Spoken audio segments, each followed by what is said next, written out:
नमस्कार, आप देख रहे हैं आपका अपना चैनल भिवानी हलचल खबरों के संग में मैं हूं नौस कुमार। आइए सबसे पहले डालते हैं नजर आज की हेडलाइंस पर। एस्टेट की परीक्षा 7 व 8 दिसंबर को होगी।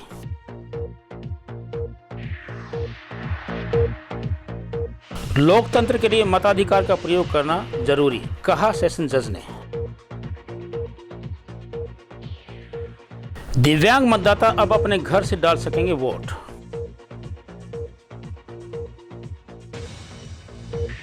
नई पीढ़ी को हमारी संस्कृति के बारे में बताना हमारा कर्तव्य, कहा डीसी ने।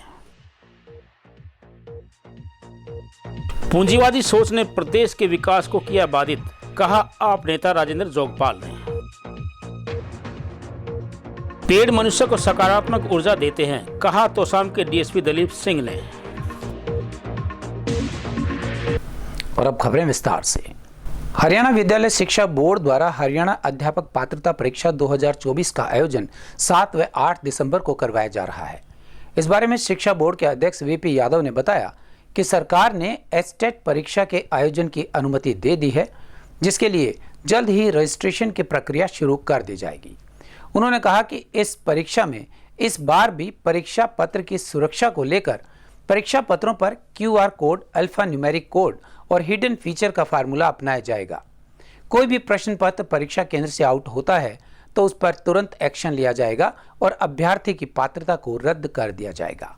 हरियाणा विद्यालय शिक्षा बोर्ड अध्यक्ष डॉक्टर वीपी यादव ने बताया कि बोर्ड द्वारा 7 दिसंबर को लेवल 3 की परीक्षा साढ़े 3 बजे से 5:30 बजे तक एवं 8 दिसंबर को लेवल 2 की परीक्षा सुबह 10 बजे से 12:30 बजे तक व लेवल 1 की परीक्षा साढ़े 3 बजे से 5:30 बजे तक आयोजित करवाई जाएगी। परीक्षा से संबंधित सूचना बुलेटिन शीघ्र ही बोर्ड की आधिकारिक वेबसाइट पर अपलोड कर दिए जाएंगे।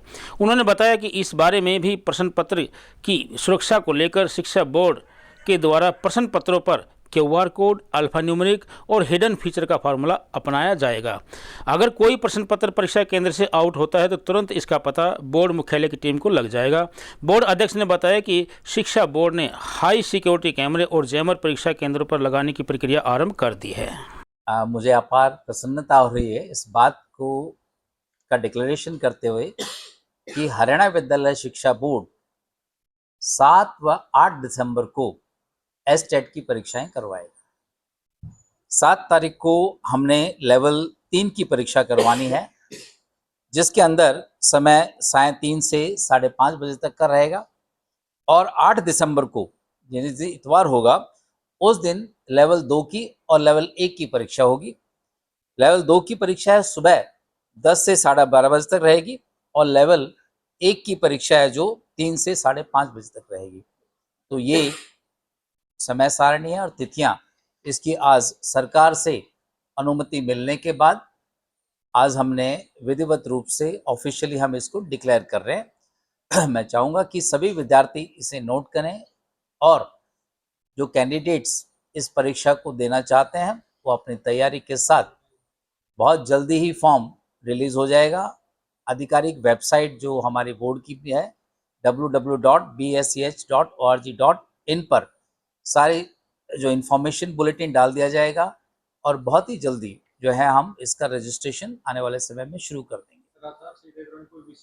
देखिए, हरियाणा विद्यालय शिक्षा बोर्ड, क्योंकि ये डेट तो पहले ही डिक्लेयर हो चुकी थी और परीक्षाओं के लिए कोई इसकी हमें अनुमति इसलिए लेने की आवश्यकता नहीं है क्योंकि हरियाणा विद्यालय शिक्षा बोर्ड एक स्वायत्त संस्था है और जो मॉडल कोड ऑफ कंडक्ट का जो एप्लीकेबिलिटी क्लॉज है कि किस पर ये एप्लीकेबल होती हैं, तो मैं आपको बताना चाहूँगा कि उसके तहत जो ऑर्गेनाइजेशन सेंटर या स्टेट द्वारा फुल्ली या पार्शियली फंडेड हैं उनके ऊपर जो है मॉडल कोड ऑफ कंडक्ट लागू होता है। हमने लीगल राय लेने के बाद, फाइल पे आने के बाद जो है ये डिसीजन लिया कि जो पहले से ही MCC लगने से पहले ही ये डेट्स हमारे पास आ चुकी थी, उनकी आज विधिवत रूप से घोषणा कर दी जाए। विधानसभा चुनाव में मतदान प्रतिशत बढ़ाने को लेकर आदर्श महिला महाविद्यालय में स्वीप अभियान के तहत मतदाता जागरूकता कार्यक्रम का आयोजन किया गया। जिला विधिक सेवा प्राधिकरण के अध्यक्ष एवं सेशन जज DR चालिया मुख्य अतिथि के रूप में शामिल हुए। कार्यक्रम की अध्यक्षता DC महावीर कौशिक ने की। सीजीएम एवं विधिक प्राधिकरण के सचिव पवन कुमार तथा नगराधीश एवं उप जिला निर्वाचन अधिकारी विपिन कुमार विशेष अतिथि के रूप में शामिल हुए। सेशन जज डीआर चालिया और डीसी महावीर कौशिक ने छात्राओं को विधानसभा चुनाव में अपने मत का प्रयोग करने की शपथ दिलवाई।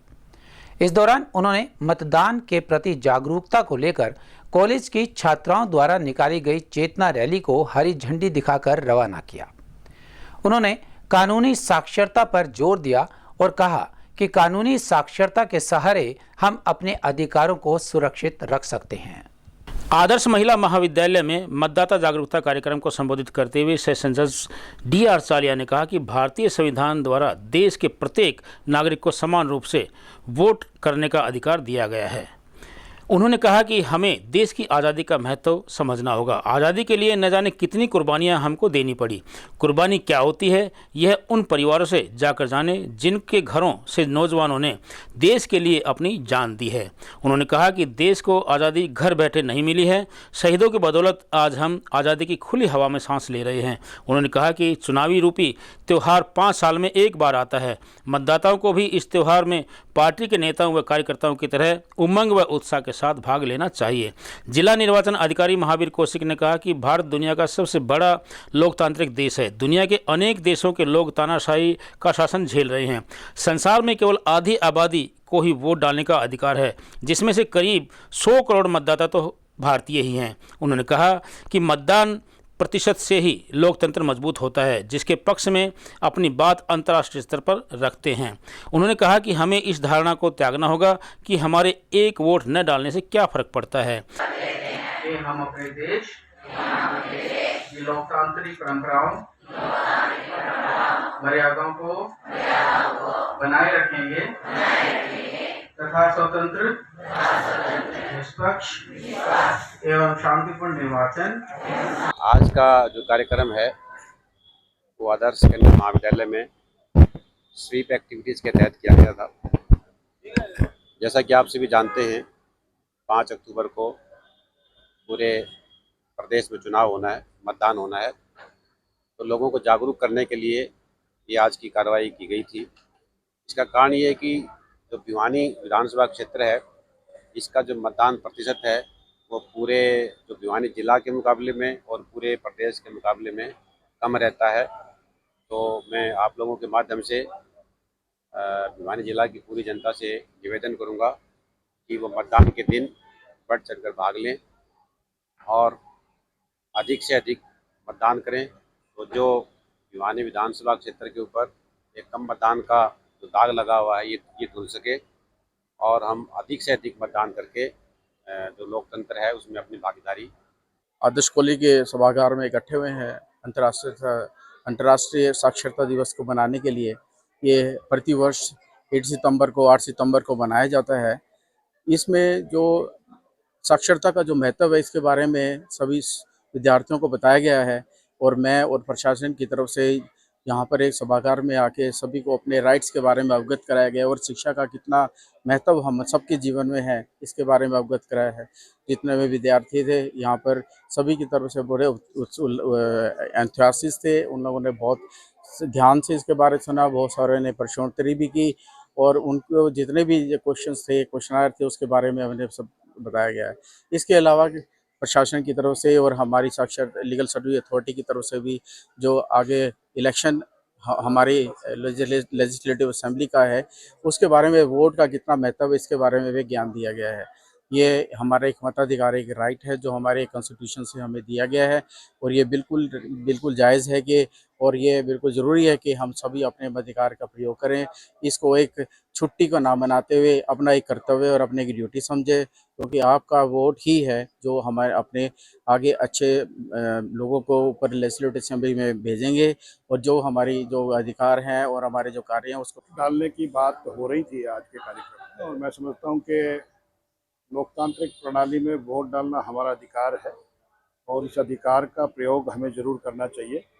और मैं खास करके व्यापारी भाइयों से निवेदन करना चाहता हूँ, जो लोग इस छुट्टी का फ़ायदा उठाकर और घूमने चले जाते हैं, इस लोकतंत्र पर्व के अंदर व्यापारी भाई खास करके ध्यान रखें कि इस लोग अपना वोट डालकर ही जाएं। कहीं जाना भी है, कहीं प्लानिंग किया हुआ है बाहर जाने का, कहीं सालासर चले जाते हैं, कोई वृंदावन चला जाता है, कोई शिमला घूमने चला जाता है, तो मैं सबसे निवेदन करना चाहूँगा इस अवसर पर कि वोट डालकर कहीं भी जाएं। वोट डालकर ही हम अपने अच्छे नेता को चुन सकते हैं। वोट डालकर ही हम अपने भिवानी का खास तौर पे विकास कर सकते हैं। भिवानी के जो हालात हैं एजुकेशन को लेके, हेल्थ को लेके, उसको संवार सकते हैं, उसको अच्छा बना सकते हैं। कोई भी योग्य पात्र व्यक्ति मतदान से वंचित न रहे, इसके लिए चुनाव आयोग ने अब की बार विशेष व्यवस्थाएं की हैं। इसके तहत मतदान प्रक्रिया में सहभागिता बढ़ाने के लिए 40% या उससे अधिक प्रतिशत दिव्यांग व्यक्तियों को अपने घर बैठे ही मतदान की सुविधा चुनाव आयोग ने दी है। इस सुविधा को लेकर भिवानी के दिव्यांग मतदाताओं ने इसे एक अच्छी पहल बताया है।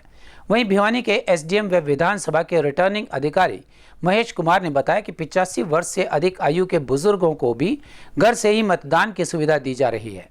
इस कदम से न केवल मतदान प्रतिशत बढ़ेगा, बल्कि जो मतदाता मतदान के प्रति जागरूक नहीं है वह भी मतदान के प्रति जागरूक हो सकेंगे और अपने मत का प्रयोग कर सकेंगे। भिवानी के एसडीएम व विधानसभा के रिटर्निंग अधिकारी महेश कुमार ने बताया कि मतदान के लिए नॉमिनेशन प्रक्रिया शुरू हो गई है। अब की बार बुजुर्ग मतदाताओं के साथ दिव्यांग मतदाताओं को घर से ही वोट डालने की सुविधा दी गई है। वे फॉर्म 12D भरकर अपनी सहमति दे सकते हैं, जिससे वे घर से ही मतदान कर पाएंगे। वहीं दिव्यांग मतदाता सुभाष चंद्र व सुनीता ने बताया कि वे चल पाने में अक्षम हैं तथा उन्हें व्हील चेयर का सहारा लेना पड़ता है। ऐसे में मत डालने के लिए चुनाव आयोग ने जो व्यवस्था की है उससे वे अपने मत का प्रयोग कर सकेंगे। वहीं उन्होंने कहा कि वे घर बैठे अपना जनप्रतिनिधि चुनने का अवसर उनको दिया गया है। फैसला किया है, अच्छा है। मना वोट डालने का, मना दान नहीं करती, तो घर बैठे वोट डालोगे?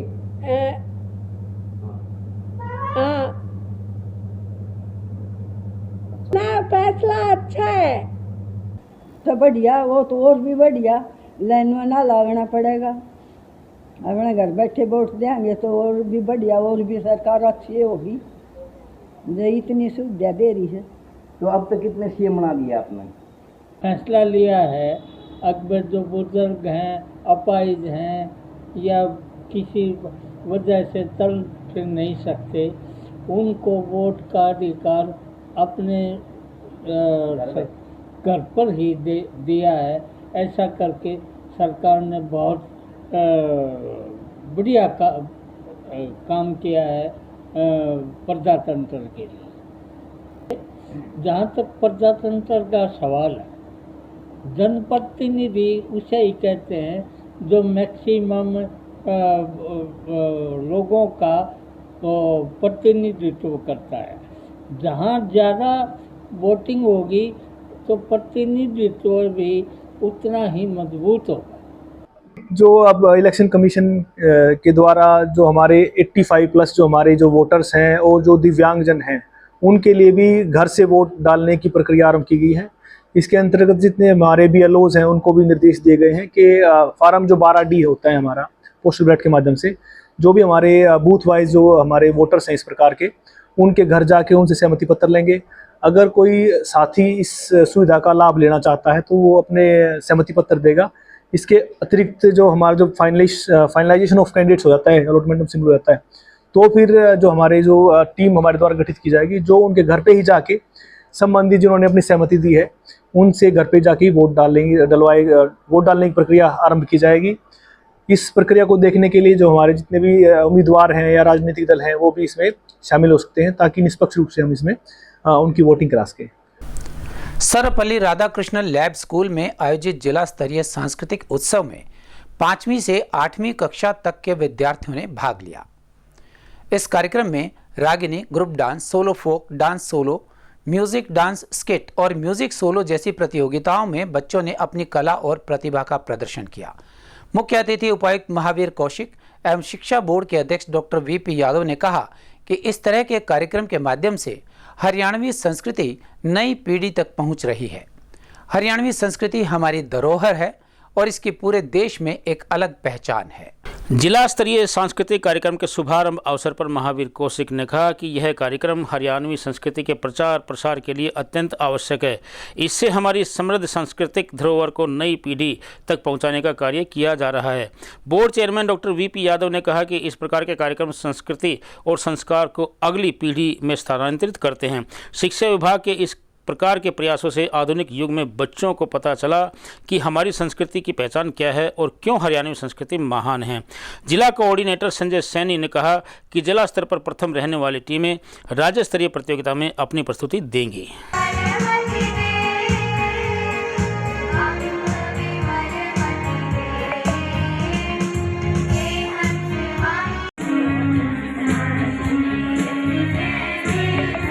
आज जिला स्तर पर प्रोग्राम प्रतियोगिता है, तो हमने यहाँ पे कल्चर एक्टिविटी में पार्टिसिपेट किया है।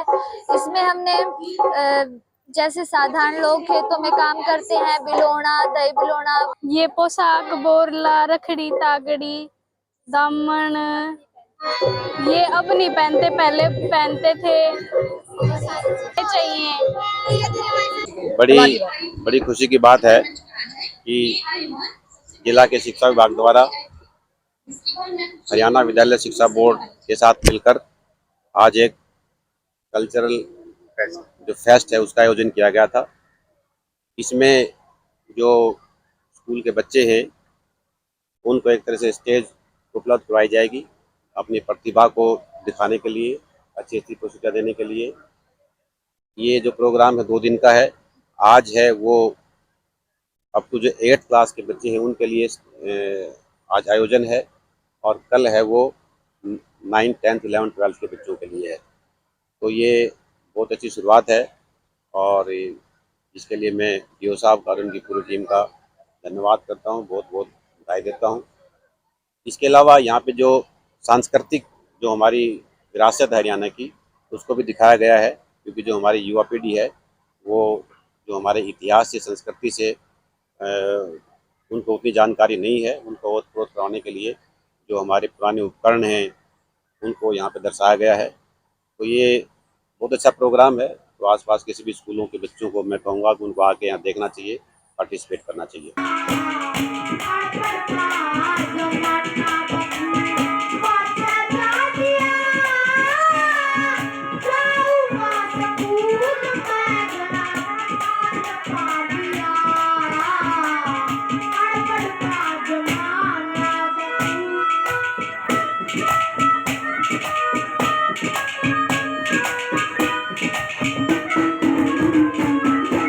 ये हमारा जो है जिला स्तरीय सांस्कृतिक उत्सव है, कल्चर फेस्ट, जो कि 2 दिन चलेगा। आज सीनियर विंग के लिए और कल जूनियर विंग के लिए रहेगा। और इसमें तकरीबन 1500 बच्चे जो है विभिन्न विद्यालयों से और हमारे 7 ब्लॉकों से यहाँ पार्टिसिपेट करेंगे। और उसकी हमारी 4 विधाएँ रहेगी, उसमें डांस रहेगा, स्किट रहेगी और उसमें हमारी रागनी रहेगी और एक सोलो डांस भी रहेगा। तो सब कुछ जो ये सिस्टम है वो फोक के ऊपर है, मतलब कोई म्यूजिक नहीं बजेगा कि जिसको म्यूजिक पे डांस करना है। बच्चे बोलेंगे और बच्चे ही उसके ऊपर डांस करेंगे। हाँ, साजिंदे साथ रहेंगे और साजिंदों के जो भी है वो भी उनकी हमने संख्या निर्धारित की है कि उससे अधिक ना रहे। तो उसमें आज जो है माननीय जिला उपायुक्त महोदय द्वारा जो है इसका उद्घाटन किया गया है और मुझे उम्मीद है कि बच्चे जो है इसमें बढ़ चढ़ कर भाग लेंगे। बच्चों ने काफ़ी मेहनत की है, क्योंकि इसमें कैश प्राइजेज जो है बच्चों को दिए जाते हैं और जो ग्रुप डांस है उसमें तो बच्चों को 10-10 हज़ार का इनाम है। तो उम्मीद करता हूँ कि हमारा ये रंगारंग कार्यक्रम बहुत शानदार रहेगा। भी यहाँ बच्चे पार्टिसिपेट कर रहे हैं सभी सरकारी विद्यालयों से ही। ये उत्सव है सिर्फ सरकारी विद्यालय में पढ़ने वाले बच्चों के लिए और उन्हीं के से जो है ये ब्लॉक लेवल से लेकर और स्टेट लेवल तक हमारा कार्यक्रम चलता है। तो ब्लॉक से जो टीमें फर्स्ट आई हैं आज वो डिस्ट्रिक्ट में करेंगी, जो डिस्ट्रिक्ट में आएंगी वो स्टेट में जाएंगी कुरुक्षेत्र। हमारा यहाँ पे जिला स्तरीय सांस्कृतिक महोत्सव का कार्यक्रम है। विभिन्न खंडों से बच्चे आए हैं, लगभग 1500 के करीब। और आज हमारी जिला स्तरीय प्रतियोगिता है जिसमें हमारी हरियाणा की संस्कृति को उजागर करने का और फैलाने का एक बहुत ही अच्छा मौका है बच्चों के पास, जो आज यहाँ पे प्रदर्शन करेंगे। और यहाँ पे जैसे कि ग्रुप सामूहिक नृत्य, एकल नृत्य, रागनी, स्किट आदि प्रोग्राम है। और आप जैसे कि आप देख रहे हो हरियाणा की पूरी धरोहर कल्चर को दर्शाया जा रहा है, जो कि हमारे शिक्षा का एक अभिन्न अंग है। एक नई दिशा देंगे हमारे कल्चर को बढ़ाने के लिए। हमारे हरियाणवी कल्चर के बारे में ये कहा जाता है कि यहाँ कल्चर के नाम पर एग्रीकल्चर है, लेकिन पिछले कुछ वर्षों में हमने पूरे भारत में अपने संस्कृति की पहचान बनाई है।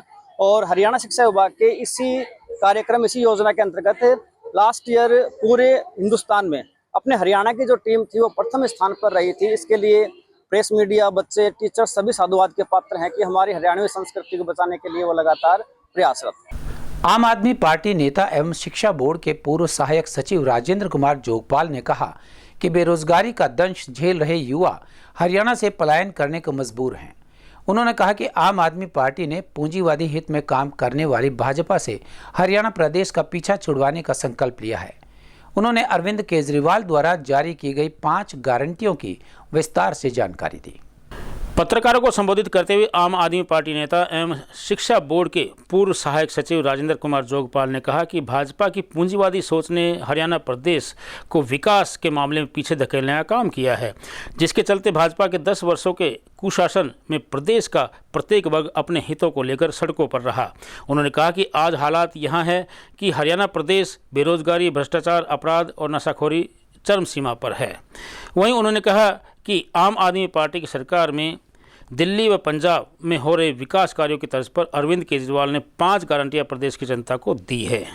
मैं राजेंद्र कुमार जोगपाल, हरियाणा विद्यालय शिक्षा बोर्ड से सहायक सचिव पद से मैंने सेवानिवृत्ति ली है और सेवानिवृत्ति के बाद आम आदमी पार्टी को मैंने ज्वाइन किया है। और मेरी जो ज्वाइनिंग 7 तारीख को यहाँ जिसमें हमारे राष्ट्रीय संयोजक अरविंद जी केजरीवाल, उनकी धर्मपत्नी सुनीता केजरीवाल जी, वह हमारे राज्य के उपाध्यक्ष श्री अनुराग ढांडा जी और वरिष्ठ जो हमारे साथी हैं उनकी उपस्थिति में मेरी ज्वाइनिंग हुई थी। और मेरे ज्वाइनिंग करने के बाद पहली बार आपसे मिलने के लिए, मेरे साथियों से मिलने के लिए, जो वरिष्ठ साथी हैं मेरे आम आदमी पार्टी के जिला के प्रदेश के स्तर पर, उनसे मुलाकात करने के लिए, आगे की जो रणनीति तय करने के लिए आज प्रेस कॉन्फ्रेंस का आयोजन किया गया था। ये कहना चाहता हूँ कि हमारी जो पार्टी जो है आम आदमी के जो समस्याएं हैं, उनकी जो मांग है, उनको लेकर पार्टी का मुख्य रूप से एजेंडा, जिसके अंदर 5 गारंटी मुख्यतः आज जो चुनाव हरियाणा प्रदेश में होने जा रहे हैं, जिसमें मुख्यतः 5 गारंटी, जिसके अंदर बिजली फ्री और बिजली बिल माफ की है, दूसरा शिक्षा और स्वास्थ्य फ्री, और महिलाओं को 1000 रुपये सम्मान निधि तथा और रोजगार की गारंटी। और प्रदेश के विकास और तरक्की के लिए जो पार्टी का जो एजेंडा है, जो जिसमें उसको पूरी रूप से, जैसे कि हमारी 2 प्रदेशों के अंदर सरकार है, दिल्ली में और पंजाब में, वहाँ लोगों में पार्टी का विश्वास और आस्था जताई है। और हम हमारे संगठन में पूरे प्रदेश के अंदर हमारा जो आम आदमी पार्टी का जो संगठन है वो काफ़ी मजबूत संगठन है। और संगठन के दम पर, उन कार्यकर्ताओं के दम पर प्रदेश के अंदर चुनाव के अंदर हम उतरने जा रहे हैं। और आज पूरे प्रदेश में 90 सीटों पर हमारी पार्टी चुनाव लड़ने में सक्षम है। मैं हमारे इन कार्यकर्ताओं का, हमारे साथियों का जो कि मजबूती के साथ आम आदमी पार्टी के लिए लगे हुए हैं, उनका धन्यवाद करता हूं। मैं स्वयं भी पार्टी के नेताओं को, जो सीनियर साथी यहाँ बैठे, आपके माध्यम से बताना चाहता हूं कि मैं 24 घंटे पार्टी की सेवा में लगा रहूँगा। जो भी मुझे पार्टी जो भी आदेश देगी, छोटे से छोटा कार्यकर्ता के रूप में पार्टी की सेवा करता रहूँगा। जोगपाल जी ने बताया कि, और मैंने पहले भी बोला है कि जोगपाल जी काफ़ी टाइम से, जब से मैं जिला अध्यक्ष था तभी से इनका दिल और दिमाग आम आदमी पार्टी के साथ जुड़ा हुआ था। और इनकी इच्छा भी थी आम आदमी पार्टी में कि जब भी कभी मैं रिटायरमेंट लूँगा तो मेरी पहली प्रायोरिटी आम आदमी पार्टी होगी। और वो इसने काम करके दिखाया। अब ये रिटायर हुए हैं शिक्षा बोर्ड से, तो ज्वाइन 7 तारीख को इसने करी। और आज इसी खुशी में वे सभी पदाधिकारी कार्यकर्ताओं से मिलने के लिए आज आप लोगों के लिए यहाँ बुलाए और सबसे मुलाकात करने के लिए आज हमने प्रोग्राम। राहुल जी ने आश्वासन दिया है, अभी शाम के 5 या 6 बजे तक हम घोषणा कर देंगे, 5 से 7 जो भी सीट देनी है। अगर वो सीट हमारे कोई घोषणा नहीं करते तो आम आदमी पार्टी आज शाम के 7 बजे 8 बजे जब भी कोई उचित होगा तो 90 के 90 प्रत्याशियों की सीट वो की उसकी घोषणा कर देंगे प्रत्याशियों की, क्योंकि हमारे सभी 90 की 90 सीटों पर प्रत्याशी तैयार बैठे। ऐसा है भाई साहब, ये तो केंद्रीय नेतृत्व का प्रश्न है। हम तो जितना हमारे सुनने में आया है कि फिलहाल हमारे को शायद 5 से 7 सीट मिल रही हैं और वो फैसला भी ऊपर वालों ने करना है। जैसे भी होगा वो आपको पता लगेगा। शिक्षा बोर्ड से सह सचिव रहे राजेंद्र जोगपाल जी, तो वीआरएस लेके इन्होंने 2 दिन पहले ही सुनीता केजरीवाल मैडम और हमारे प्रदेश उपाध्यक्ष अनुराग ढांडा जी के नेतृत्व में आम आदमी पार्टी ज्वाइन की थी। तो आज जो प्रेस वार्ता रखने का मेन उद्देश्य था, एक तो हमारे कार्यकर्ताओं से रूबरू होने का और मीडिया से रूबरू होने का इनका मेन उद्देश्य था। तो आम आदमी पार्टी हर अच्छे इंसान का स्वागत करती है। तो इनका जो इतिहास रहा है, जैसे कि हमारे दलजीत भाई ने बताया कि इनका दिमाग और दिल हमेशा आम आदमी पार्टी से जुड़ा रहा है। तो जोगपाल जी हमेशा से सामाजिक संगठनों से भी जुड़े रहे। इन्होंने चाहे दलित समाज का हो, चाहे ओबीसी वर्ग का हो, हर समाज के साथ कंधे से कंधा मिलाकर संघर्ष में साथ दिया है। तो आम आदमी पार्टी ऐसे लोगों का स्वागत करती है और निश्चित रूप से ही इनकी योग्यता के अनुसार पार्टी इनको जिम्मेवारी भी देगी। जर्नलिस्ट क्लब भिवानी की तोशाम इकाई द्वारा तोशाम में 3 अलग अलग स्थानों पर पौधारोपण किया गया। तोशाम के डीएसपी दिलीप सिंह ने कहा कि पेड़ पौधे ऑक्सीजन और सकारात्मक ऊर्जा के बड़े स्रोत हैं। प्रत्येक व्यक्ति को पौधे लगाकर उनकी संभाल भी करनी चाहिए। बीएलजेएस कॉलेज में प्राचार्य प्रिंसिपल राकेश भारद्वाज ने और चौधरी बंसीलाल महिला कॉलेज के प्रिंसिपल मंजीत सिंह ने कॉलेज परिसर में पौधा लगाकर क्लब के अभियान में भागीदारी की। उन्होंने कहा कि पौधे जहां मनुष्य और पृथ्वी की रक्षा करते हैं, वहीं धरती को भी सुंदर और सुरक्षित बनाते हैं। उन्होंने कहा कि उनका व्यक्तिगत प्रयास रहता है कि अधिक से अधिक पेड़ लगाए जाएं ताकि मानव जीवन खुशहाल बना रहे। जर्नलिस्ट क्लब भिवानी की तोशाम इकाई के द्वारा पौधारोपण अभियान का शुभारंभ करते हुए तोशाम के डीएसपी दिलीप सिंह ने कहा कि पौधे जीवन का आधार हैं। कोरोना के समय में हमें ऑक्सीजन के महत्व का एहसास हो चुका है। पौधे ऑक्सीजन और सकारात्मक ऊर्जा के बड़े स्रोत हैं। उन्होंने कहा कि पौधों से तापमान नियंत्रित रहता है और वायुमंडल प्रदूषित होने से बच जाता है। उन्होंने लोगों से अपील की कि वे अपने जीवन के महत्वपूर्ण दिन को यादगार बनाने के लिए पौधे अवश्य लगाएं। दूसरी ओर चौधरी बंसीलाल महिला कॉलेज के प्राचार्य डॉक्टर मंजीत सिंह ने कॉलेज परिसर में सहतूत का पौधा लगाकर क्लब के पौधारोपण के बारे में कहा कि पौधारोपण एक पुनीत कार्य है। इसके लिए जर्नलिस्ट क्लब भिवानी बधाई के पात्र हैं। वहीं बीएलजेएस कॉलेज के प्राचार्य डॉक्टर राकेश भारद्वाज ने कदम का पौधा लगाकर जर्नलिस्ट क्लब भिवानी के पौधारोपण अभियान में भागीदारी की। उन्होंने अपने संदेश में कहा कि पौधे जहां मनुष्य और पृथ्वी की रक्षा करते हैं, वहीं धरती को सुंदर और सुरक्षित बनाते हैं। उन्होंने कहा कि उनका व्यक्तिगत प्रयास रहता है कि अधिक से अधिक पेड़ लगाए जाएं ताकि मानव जीवन खुशहाल बना रहे। देना चाहता हूँ जर्नलिस्ट क्लब को तोशाम में और सरपंच साहब को कि ये पौधारोपण का शुभारंभ आज जो किया है, और इससे वातावरण शुद्ध होता है, पॉजिटिव एनर्जी मिलती है हमें। और जैसा कि गर्मी के दिनों में जो टेम्परेचर रहा है 48-50 के आसपास, और उनको रोकने में पौधा ही एक ऐसी चीज़ है जो कि उस टेम्परेचर को कम कर सकता है। तो मेरी सभी से यही विनती है कि अपने घरों के आगे, अपने प्लॉट में या कोई सार्वजनिक स्थान पे जहाँ भी आपको जगह दिखे और जिस साइज़ की जगह दिखे उसी साइज़ का पेड़ ज़रूर लगाएं और इस वातावरण को शुद्ध करने के भागीदार बने ताकि हम अच्छे से ज़िंदगी जी सकें। कोरोना भी हमने देखा है, ऑक्सीजन की कमी भी हमने देख ली है, तो इन चीज़ों की पूर्ति करने के लिए हमें पौधारोपण बहुत ही ज़रूरी है। तो वैसे तो शाम के अंदर काफ़ी हरियाली नज़र आ रही है और बढ़िया जर्नलिस्ट क्लब भी अच्छा काम कर रहा है, सरपंच साहब भी बहुत अच्छा काम कर रहे हैं। तो सभी लोग मिलकर के इसको मजबूती प्रदान करें और अच्छे से एक अच्छा सुंदरता, आज हम देख रहे हैं कितना अच्छा वातावरण नज़र आ रहा है, तो ये बनाए रखें और पौधे ज़्यादा से ज़्यादा लगाएं। ये जर्नलिस्ट क्लब भिवानी के द्वारा हमारे महाविद्यालय राजकीय महिला महाविद्यालय तोशाम भिवानी में एक पौधारोपण कार्यक्रम को आयोजित करवाया गया है। हम इनके ऋणी रहेंगे, आभारी रहेंगे कि इन्होंने एक ऐसे आज के समय की ज़रूरत को समझते हुए हमारे महाविद्यालय प्रांगण को इस पौधारोपण के लिए चुना और मुझे एक सौभाग्य प्राप्त हुआ कि मैं इस पौधारोपण के अंदर बढ़ चढ़कर हिस्सा ले सकूं। मैं हमारे महाविद्यालय परिवार की तरफ से, हमारे सभी छात्राओं की तरफ से, तोशाम की तरफ से जर्नलिस्ट क्लब भिवानी को मैं धन्यवाद करता हूं, आभार प्रकट करता हूं। जैसा कि इस वर्ष हमने मतलब महाविद्यालय के अंदर बहुत सारे जो है ना पौधे लगाने का जो है ना एक खरीद है। लगभग 200 से ज़्यादा हम अलग अलग प्रजाति के पौधे महाविद्यालय में लगा चुके हैं, जिसमें कदम है, इसमें सिल्वर ऑक है, नीम के पेड़ हैं और दूसरा है रुद्राक्ष के पौधे हैं।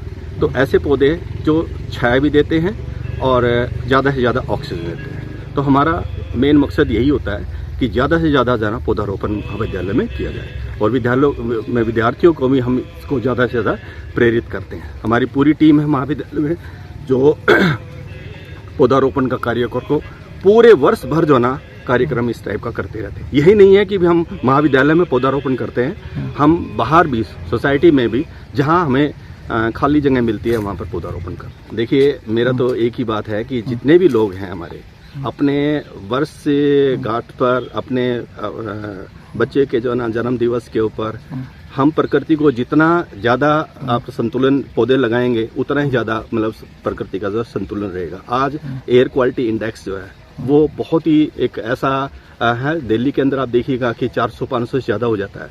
यहाँ पर खानक और डाडम की जो है ना ये ब्लास्ट होते रहते हैं, तो उसको हमने अगर काउंटर करना है तो ये ज़रूरी है कि हम ज़्यादा से ज़्यादा जो है ना हम पौधे लगाएं। और अब चलते चलते हरियाणा की राजनीतिक मंडी में अवसरवादी बिकने को तैयार हैं। भाजपा और जजपा में मलाई खाकर अब ये अवसरवादी दूसरी पार्टियों में जा रहे हैं। असेंबली चुनाव को मद्देनजर रखते हुए सभी पार्टियों में टिकट वितरण का दौर जारी है। सभी नेता जो विचारधारा, जनसेवा और नैतिकता की दुहाई देते नहीं थकते थे, आज उन्होंने टिकट पाने के लिए अपना सब कुछ दांव पर लगा दिया है। इसकी शुरुआत जननायक जनता पार्टी के नेताओं से हुई। अब भाजपा और कांग्रेस में भी तूफान आ चुका है। जजपा के 10 विधायकों में से 7 विधायकों ने पार्टी से इस्तीफा दे दिया, जिनमें से 3 विधायकों ने तो भाजपा के टिकट भी पा ली है। भाजपा ने इन 3 विधायकों सहित अपनी पार्टी के 67 उम्मीदवारों की सूची जारी कर दी है। सूची जारी करते ही भाजपा में बगावत का सैलाब आ गया है, जो थमने का नाम नहीं ले रहा है। दूसरी ओर भाजपा के कई नेता जो पार्टी से किनारा कर चुके हैं, ऐसे नेताओं को पार्टी कैडर बनाने का प्रयास करेगा। वैसे भी अभी तक 23 विधानसभा सीटों के लिए भाजपा की टिकटों की घोषणा होनी शेष है। कई नेताओं के मनाए जाने के प्रयास चल रहे हैं, जिनमें मुख्य रूप से सावित्री जिंदल, बिशंबर बाल्मीकि, शशि परमार, गोविंद कांडा शामिल हैं। कांग्रेस पार्टी ने भी अपने 32 उम्मीदवारों की सूची जारी की है। इनमें 28 वर्तमान विधायकों को उम्मीदवार बनाया गया है, जबकि एक विनेश फोगाट सहित 3 उम्मीदवार अन्य हैं। हालांकि कांग्रेस ने अभी तक लगभग सभी विधायकों को टिकट दिए हैं, फिर भी बगावत के सुर दिखाई देने लगे हैं। जो अपने आप को भूपेंद्र सिंह हुड्डा के नज़दीकी मान रहे थे, अब टिकट कटने से भूपेंद्र हुड्डा के खिलाफ आग उगल रहे हैं। दोनों पार्टियों में उथल पुथल के बाद इनेलो और जननायक जनता पार्टी इस आशा में हैं कि जिन नेताओं को कांग्रेस और भाजपा में टिकट नहीं मिल पाती, वे कितने नेता उनके पास आते हैं। और अब जाने से पहले एक नजर आज की हेडलाइंस पर। एस्टेट की परीक्षा 7 व 8 दिसंबर को होगी।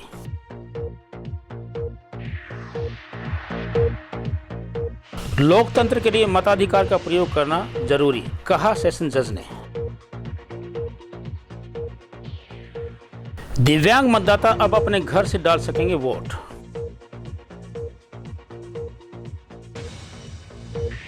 नई पीढ़ी को हमारी संस्कृति के बारे में बताना हमारा कर्तव्य है, कहा डीसी ने।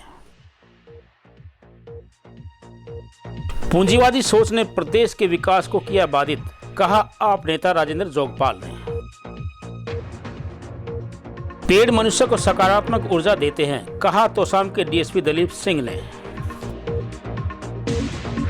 हमारे इस अंक में बस इतना ही। अगले अंक के लिए देखते रहेगा आपका अपना चैनल भिवानी हलचल।